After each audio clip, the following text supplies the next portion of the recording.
Well, what did we learn from the spring game? Did we learn anything? Who stuck out? Who surprised us? Did Dylan Raiola look the part, play the part? Let's go into this and see what we can get out of this and how this can affect Nebraska going into the summer and the fall camp. Giving ground. Here comes the pressure. He gets away from Holmes, finds his way to the outside. McLaughlin turns him around. He sets and throws, and this ball is caught. Well, it kind of went just like I thought it would. Quarterbacks, all of them got to play. Right about Haarberg, he did come out. He was the first one to come out and play. I figured that's what Rule would probably do.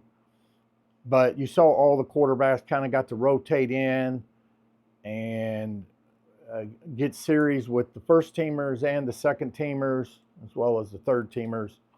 So it was kind of a good mixture amongst them. And what I saw and what I got out of all of this, and I don't know if you guys got all it. Let's talk about the wide receiver core. We'll get into the quarterbacks and what we saw there. So we'll get into that in a minute. But I like to start off with the wide receiver core. It does look like this wide receiver core is going to be a pretty good strength. And maybe it's because someone better passing to them or all that. But I think it's a little combination of everything. Remember last year, like I said, we lost the top four wide receivers early in the season. And then, of course, ended up losing the top two running backs, which threw Emmett Johnson in there, which gave him some great experience. But it kind of put the offense kind of tied their hands a little bit. On top of that, their goal of Jeff Sims being the guy and all that didn't work out. So that's why I said I had to give Haarberg a break on that. But let's kind of go into that. One guy that stuck out, and I brought him up in my last video that I just did the other day, was Janarian Bonner, who played the fullback position last year, who, like I said, he's like, if I remember, 6'2", 220, 230 pounds. And he moved back to wide receiver. Well, he was a tight end, but he's moved to wide receiver, which I said is going to give him a big, thick option in the wide receiver core when you have Nair and Banks and then Bonner, all of them 6'2" to 6'3", way over 200 pounds on every one of them.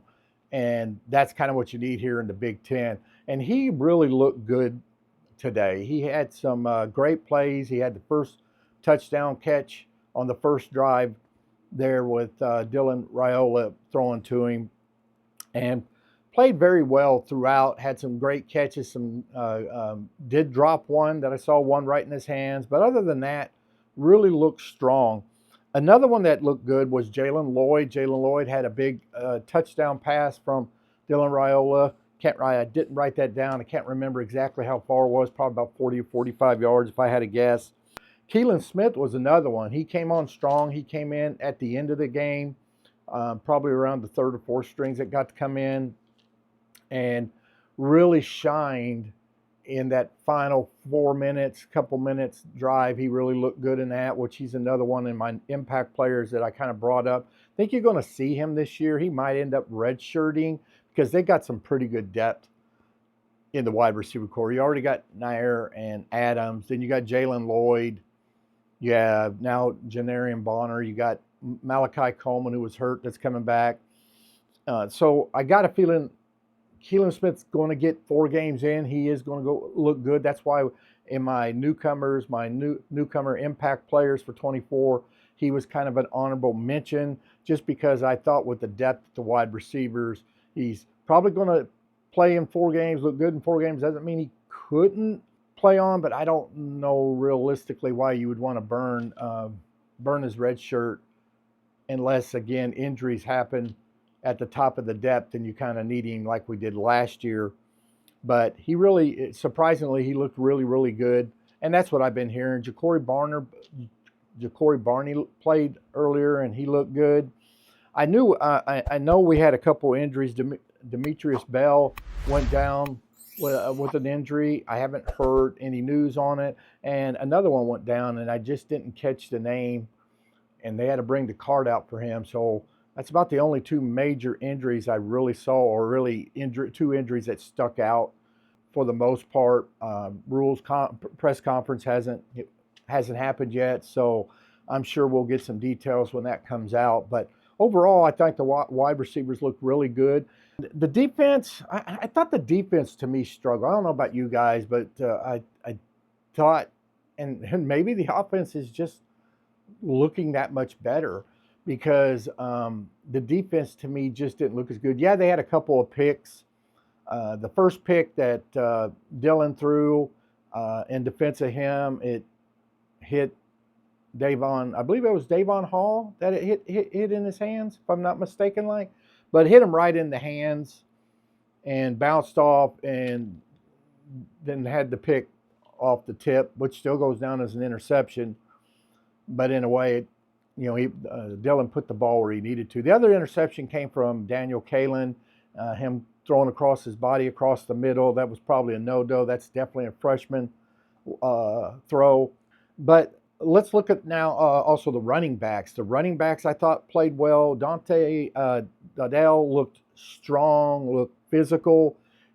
I see him being Rule's third down back, maybe even that fourth quarter running back, where you want to just pound after you've been pounding the defense all day. Now you bring him in a little fresher and finish out the game if you've got the lead. But he's definitely probably down there by the goal line.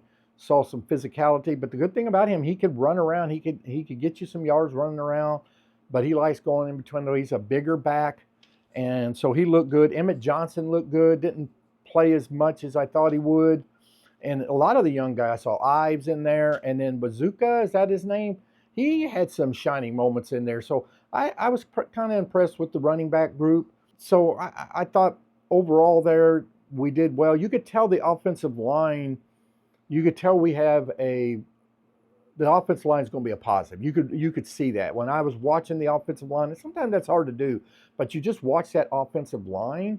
I could tell this is probably going to be a strength this year. I'm not going to say it's going to be the best in the league, but I got a feeling it's going to be one of the top units. And if they can continue to do that and give whoever the quarterback is time, we're going to at least probably pull out enough offense. And I do think the defense will get their act together. Man, we had a lot of that are starters that were not playing. I don't think Gifford played any. I didn't see him out there. I saw the interview with him, but I'm kind of going to give them a little break. But it looked like to me, the offense kind of outshined the defense today. There were some moments there, and both sides kind of had their problems and had their issues. But overall, I did see some crisp tackling. They did a great job when they had to when they come up. So overall, I thought they did good in that aspect. If I want to get into the quarterbacks, on how well the quarterbacks did, and Dylan Raiola did not disappoint. I thought he looked just like what I said. He doesn't look like a true freshman coming in.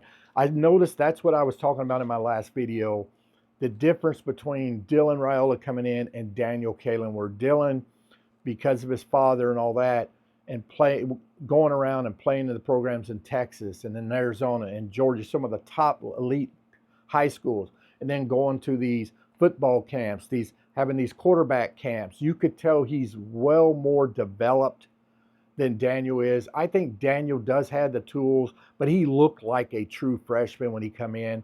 He struggled a bit when he came in. No doubt to me, just like I said before, Dylan is almost like a sophomore quarterback coming in, and it doesn't hurt that he's 6'3", 230 pounds. So he's already even got the physicality as well. But no doubt his mental aspects and all that is well above a freshman quarterback.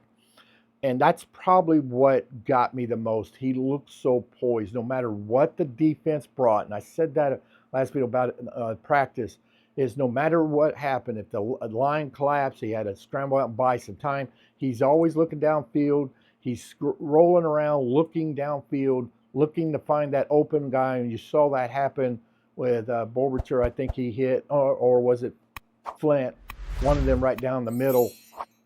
That after scrambling around, tight end came wide open, And I saw that all day. It just seemed like nothing fazed him. The blitzes, the looks, and I don't know how much Tony White really threw at him.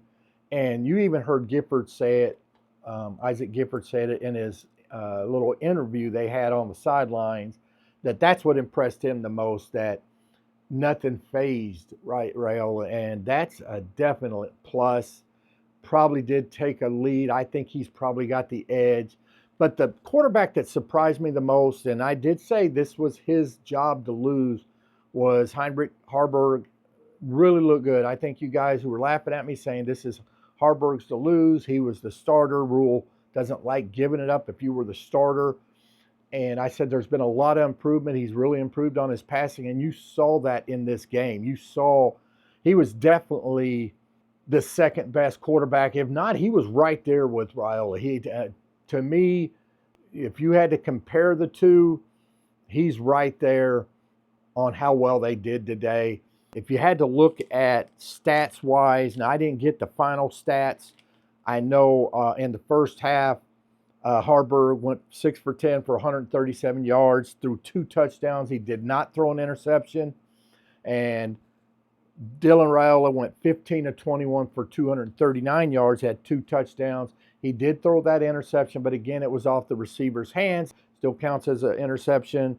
But both of them looked good. I don't know what they ended up with at the end, but both of them were right there, looked very good.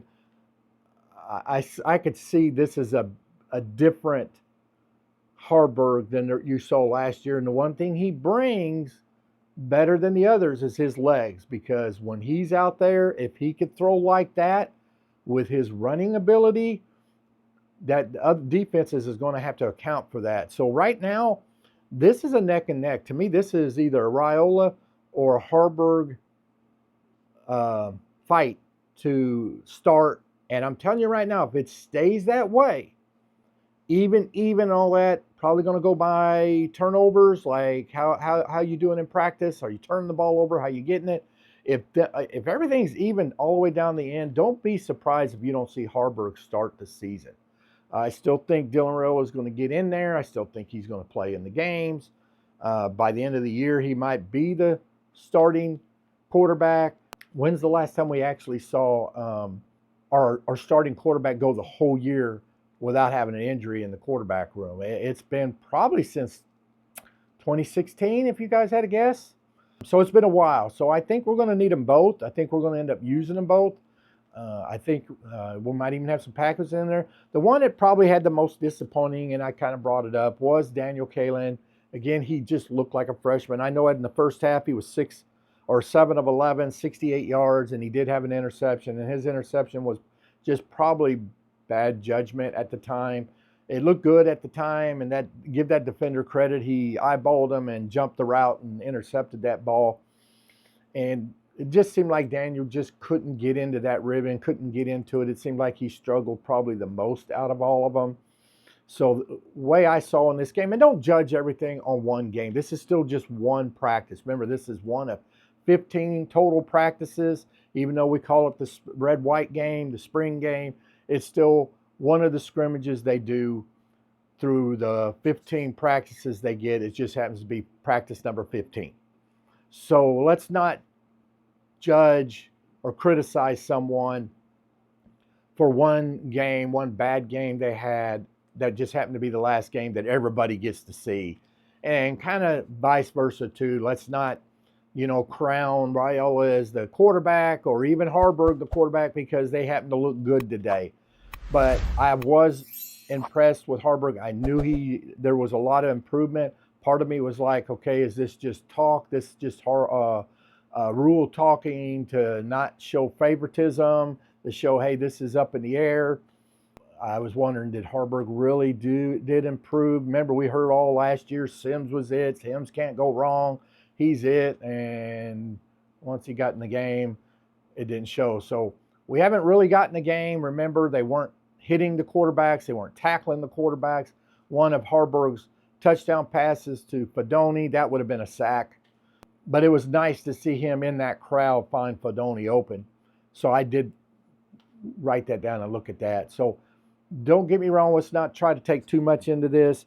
Probably the ones that probably stuck out, if I had to think about this, Janarian Bonner looked good, really looked good. I think he gets a 4-star upgrade if I had to give out some stars today.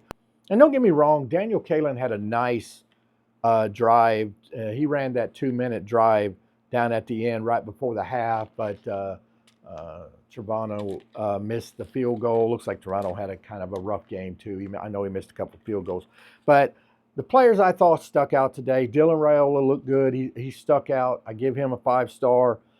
Heinrich Harburg really impressed me. Looked good, considering what we saw last year. And keep in mind, he didn't have any turnovers. All right, you had one from Raiola, you had one from Kalen. You didn't have any turnovers. You didn't put the ball on the ground. I didn't see any fumbles, so that was a good sign. Jalen Lloyd looked good today. That speed, just hard to coach speed. I already brought up Janarian Bonner. He gets a 5-star with me. Dante Dowdell, the running back. And I'm going to throw Emmett Johnson in there, even though he probably didn't do as much as I thought I would like to see. And I'm also going to give Keelan Smith one because he really looked good at the end when he got to go in there and play, and he was playing with all the backups and even with the walk-on quarterbacks, the guys we don't even hear about when we're talking in the press conference, and he looked good on that final 4-minute drive. So I'm going to throw him in there. So them are probably the 6-7 players I thought looked good. Who do you thought looked good in there? Tell me down below what you guys thought. Who really shined to you? What impressed you the most? What concerned you the most? Tell me what concerned you the most. Did you thought Harburg played a good game, could give Raiola a shot, or are you just totally convinced this is Raiola's team and no matter what you want Dylan Raiola? I'm open. If Harburg looks this good and continues to look like this going in there, I don't have a problem because he also gives you that added threat of the run. But Dylan really looked good, and what I loved about it is his poise and his calmness that you just don't see with freshmen, and you don't see that a lot of times in sophomore, juniors. So that really looked good. But tell me in the comments below what you thought. And again, if you guys haven't already, please hit that subscribe button. Give this video a thumbs up to help this video get out. I'd really appreciate it. And if you want to support the channel, you could hit that thanks button. A small donation, that really helps. And if you want to join the Big Red Country Club, there's a join button right there. You could join for as little as $1.99, and then you could get some home tickets to this year's games. I'm going to start giving away, and there's a lot of them come September because a lot of the home games are September, and I'll be giving them out about a month in advance. And then I also give away Husker Memorabilia all to the members of the Big Red Country Club. So again, guys, thank you for joining me. Until that next video, go Big Red.